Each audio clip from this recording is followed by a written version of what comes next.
तेरे मनवा को मैं पकड़ के ध्यानस्थ हो जाता हूँ। मेरा मन ध्यानस्थ है, इसलिए तेरा मन भी ध्यानस्थ हो जाता है। बोले भगवान तब छोड़ देते हो तो बड़ा परेशानी होती है। ऐसा करो कि हमारा मन मत पकड़ो, कृपा करो कि हमारा खुद मन लगे। बोले जाओ अब ऐसे ही होगा। तो यही होता है, एक दो बार भजन का, ध्यान का, रस का। आप लोगों में देखो, शुरू में गुरु महाराज को पकड़ोगे, अच्छा अनुभव आएगा, मन भी खूब लगेगा, ध्यान भी लगेगा। कुछ दिन के बाद धीरे धीरे धीरे धीरे बैटरी लो हो जाती है। एक बार चस्का लगा दिए, जिसका पुण्य जागृत रहता है उभर के आया, जो निकल गया निकल गया, जो नहीं निकला तो थोड़ा लेट होता है। जिसमें जैसा पुण्य रहेगा वैसा पकड़ लेगा वो। तो इस तरह से ये सब चीज़ें हैं। सद्गुरु ऐसे न सपोर्ट करें तो आदमी कुछ दिन के बाद हर के छोड़ दे। बाप रे इतना बवाल है, दिन भर प्रयत्न करो मन लगता ही नहीं है, कौन बवाल पाले, छोड़ो। न नौ मन गोहूँ होए न राधे जइहें गौने। अब न तो हमसे मन एकाग्र होगा, न भगवान मिलेंगे, न शांति मिलेगी। लेकिन आप लोग भी पकड़े हो, कुछ दिन छोड़ दोगे तो स्वप्न वगैरह में एक पिन मार देंगे, फिर उत्साह हो जाएगा, फिर डाउन होगे, फिर कुछ न कुछ भगवान प्रेरणा कर देंगे। ऐसे सद्गुरु ले जाते हैं, आगे आगे राह दिखावे, पाछे राखे नीत, ना हाँ कहे नहीं ना बोले है दोनों के बीच। क्यों ऐसा होता है? साधक क्यों हतोत्साहित हो जाता है? बैटरी डिस्चार्ज क्यों हो जाती है?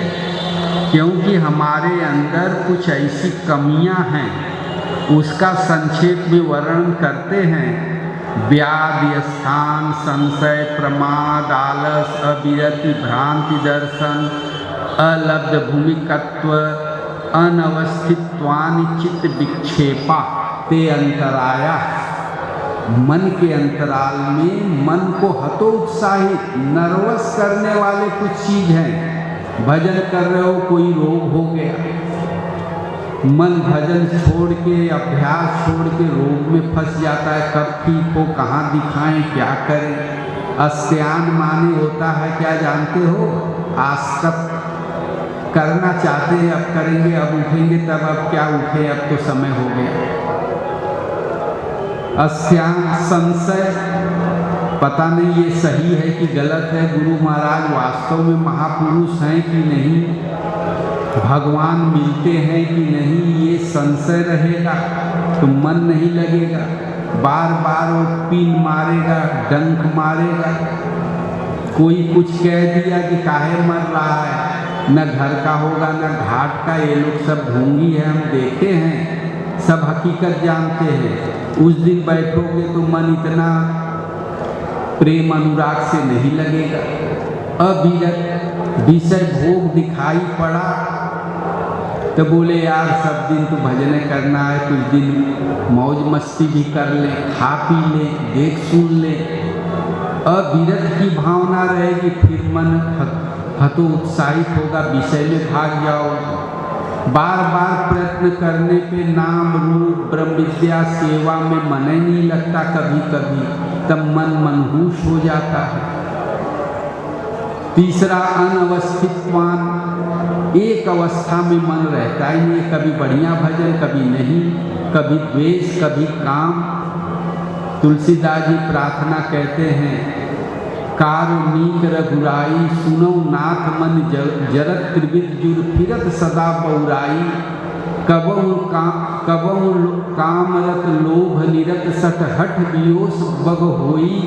कबहु मोह बस द्रोह करत बहु कबहु दया यति सोई। ये अनवस्थितवान है, ये हमारे चित्त में बार बार विक्षेप डालते हैं, भजन में हतोत्साहित कर देते हैं, नर्वस कर देते हैं। और संत सद्गुरु जो हृदय से साधक में एक एक एक एक चीज प्रकट करके उत्साहित करते रहते हैं, इसी उत्साह से, इसी सद्गुरु के अंतःकरण में, यही सद्गुरु, यही भगवान की लीला है।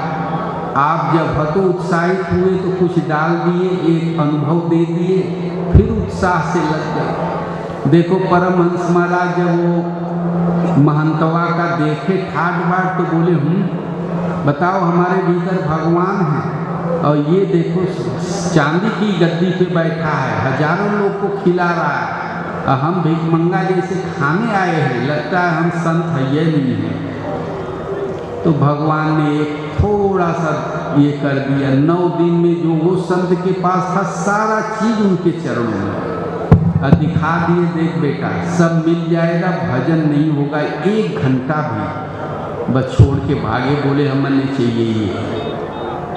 फिर तो उत्साहित हुए तो बोले हम जाके दीक्षित हो जाएंगे, कोई हमको पागल क्या क्या कहता है, कहीं अखाड़े में दीक्षित होंगे तो सम्मान से 2 रोटी तो कहीं मिलेगा संतों के यहाँ, सब भगा देते हैं।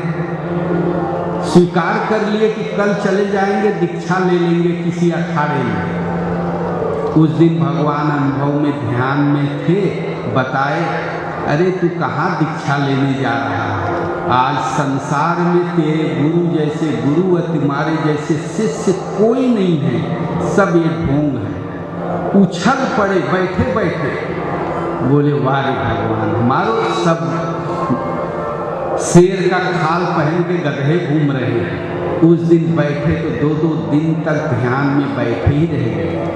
ये है गुरु की लीला, ऐसे साधक में भक्तों में जागृत होके न लीला करें तो माया इतना प्रबल है कि कभी भी आप भगवान भजन की तरफ आंख उठा के भी नहीं देख सकते।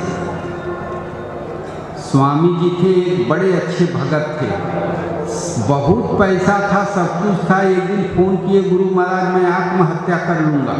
बोले क्या हुआ? बोले ये समस्या है, मैं निकल नहीं पाऊँगा, अब मैं जीवित नहीं रहूँगा, या तो मुझे संन्यास दे दो, शरण में ले लो।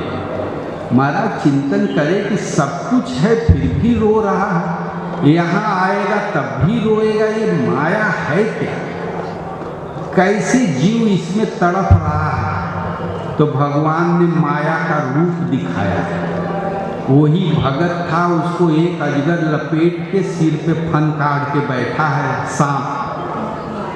जब महाराज बुलाए उसको तो ऊपर देखे तो एक डंक मार दे, फिर सिकुड़ के बैठ जाए। फिर महाराज बुलाए तो फिर सिर उठा के देखे, फिर वो सपवा मार दे डंक, फिर सिकुड़ के बैठ जाए। फिर वो सांप निकल के महाराज से कहा कुछ कलाकारी अपनी तुम्हें भी दिखाएं।